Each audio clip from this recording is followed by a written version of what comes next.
Maxwell, Samuel. Vinyl Club, the most bougie time of the week. Vinylicious time of the week, Sam. Vinylicious shouldn't be a word. Well, it's not. And probably for good reason. I've called the Collins Dictionary and they said, no, sorry, can't take Collins, not the Oxford. that one. Well, I've called around a few different dictionaries. Yeah, he is a man of many dictionaries. Collins, Macquarie, Webster, Oxford. Webster's dictionary defines marriage as two people who fornicate consistently. I don't think it does. No. That's maybe a relationship. just I don't know. getting that thing. It's been a while since I've dipped my toe into that water. But what hasn't been a while is listening to A Rush of Blood to the Head By Coldplay. by Coldplay. And I keep when I say head, I'm going to have to show you because I keep referencing Right. this video of a probably autistic man talking about how he's going to fight someone and he's going to give him an elbow to the head.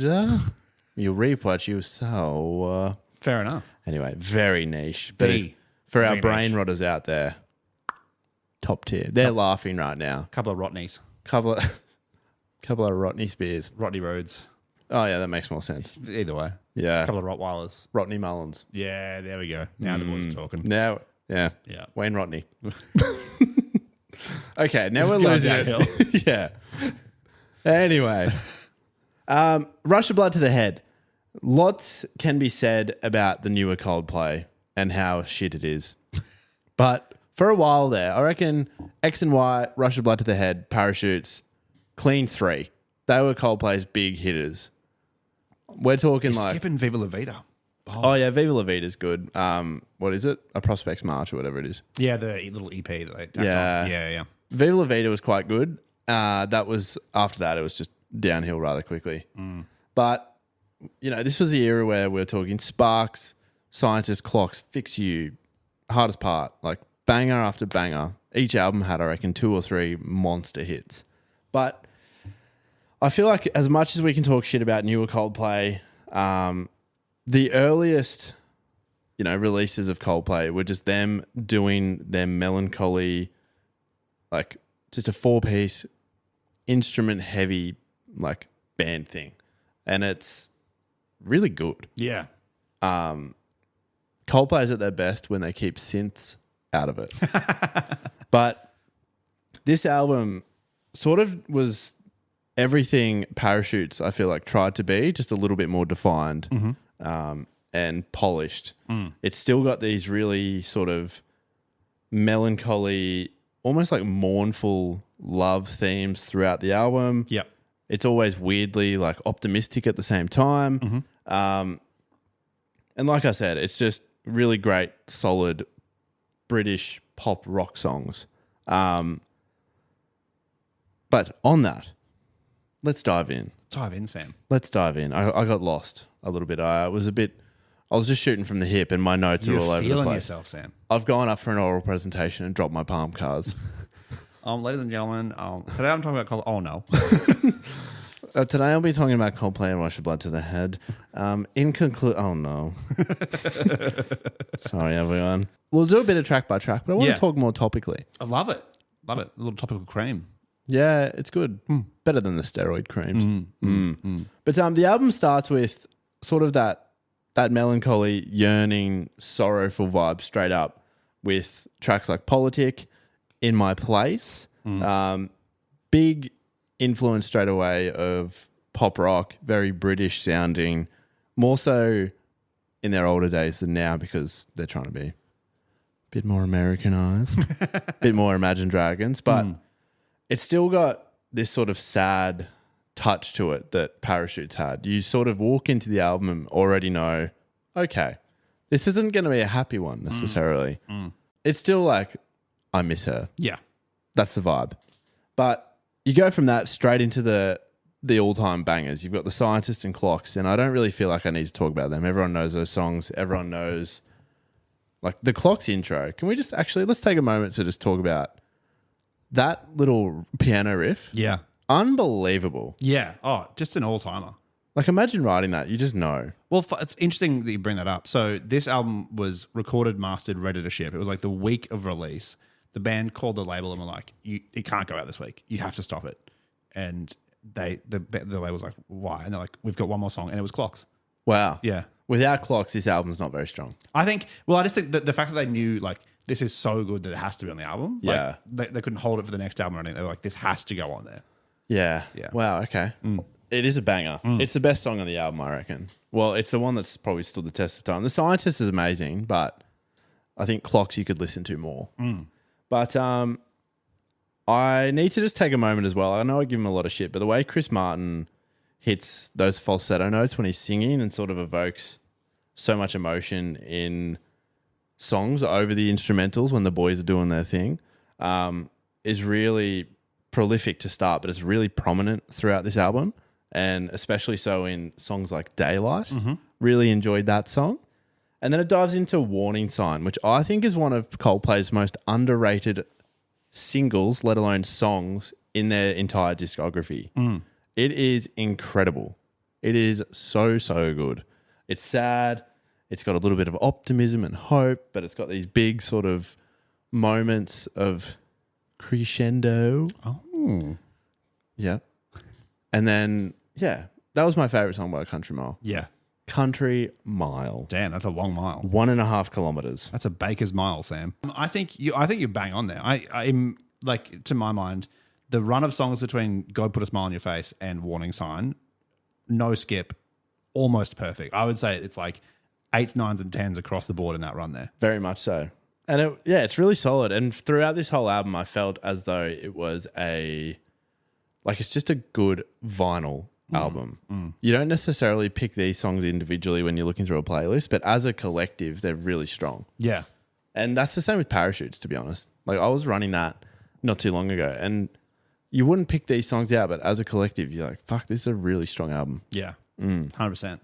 I think this is when they're also at their most radio heady as well. Did that play into your... Little bit. Yeah. A little bit.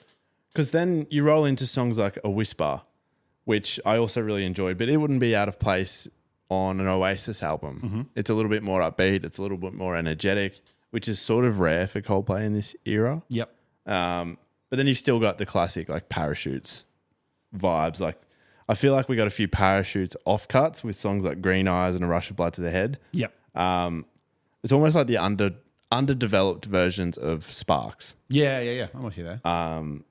They're acoustic. They're sort of yearning. It feels like a love song or a song of heartbreak. But then they fell a bit flat for me. But I think that's just because of how strong Sparks was as a song. Those ones didn't do a lot for me. But Got to drive the comparison, you know? you've got to drive the comparison, which is also the thief of joy.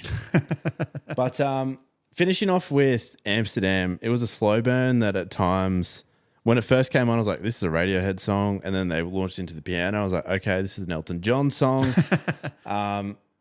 And I don't know what it is. I don't know specifically sonically what it is about Coldplay, but they just hit these specific chords and you're like, that's Coldplay. They just have this rare, I think it's a chord progression. I don't know what it is. It's the tone mixed with the progression, and it's characteristically Coldplay. And I think they really found that sound in this album. And Amsterdam, I really enjoyed. Slow burn, slow build up, 5.5 minute song. Slow, sad. Chris Martin doing his falsetto thing again. And then it just opens up and it's a huge sort of, like I said, crescendo moment. And it's just a great way to finish the album. So overall, I actually really enjoyed it. I don't think I'd save too many songs individually, but as a collective, it's a good vinyl record. Absolutely. I think it's one, you chuck it on the background. At times you feel happy, sad, and to varying degrees within that as well. Like, Yeah. A Scientist it's a heart wrencher. It is. But to go out of Scientist straight into Clocks, like you're rocking to the moon, son. Yeah. What a song. It's a great song. Yeah. I learned that on piano. A lot of black keys up there, A isn't lot there? of black keys. Yeah. Yeah. Lonely Boy. Gold on the ceiling. I'm glad they don't make music anymore. Hey, that was a good album. Yep. Little red submarine, little black submarine, I can't remember. Yeah, not important. I don't see colour. Bad at stoplights. Shocking. I'm running it. Or I take forever. But I'll get my little homework out for you, Maxwell. Please do. Let me twist. Let me twist it up, baby. Twist and shout. So you're famously a borderline... Here we go. Where's this going? borderline Bring Me the Horizon fan. I dabble. You dabble. I dabble. You're a big Armo fan. That was the album that got you into it.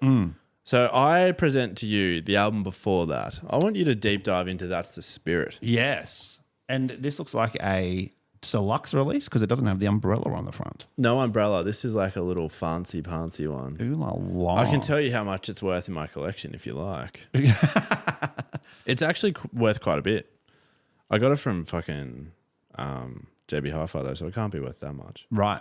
I mean, Happy Song and Throne, two songs that I'm quite familiar with. Drown as well.